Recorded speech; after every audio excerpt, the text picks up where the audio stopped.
ఓం నమో భగవతే రుద్రాయ. సాధారణంగా మనుషులంతా కూడా అనేకమైనటువంటి కోరికలతో ప్రతినిత్యము కూడా జీవిస్తూ ఉంటారు.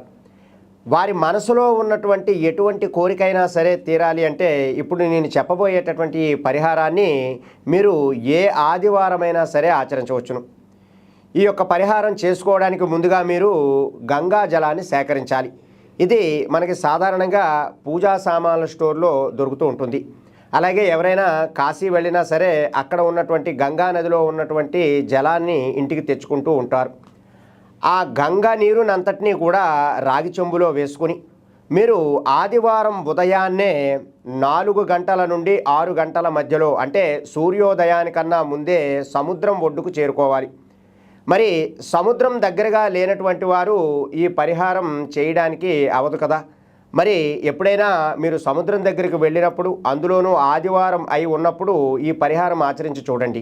ఖచ్చితంగా మీ మనసులో ఉన్నటువంటి ఎటువంటి కోరికైనా సరే చక్కగా నెరవేరుతుంది.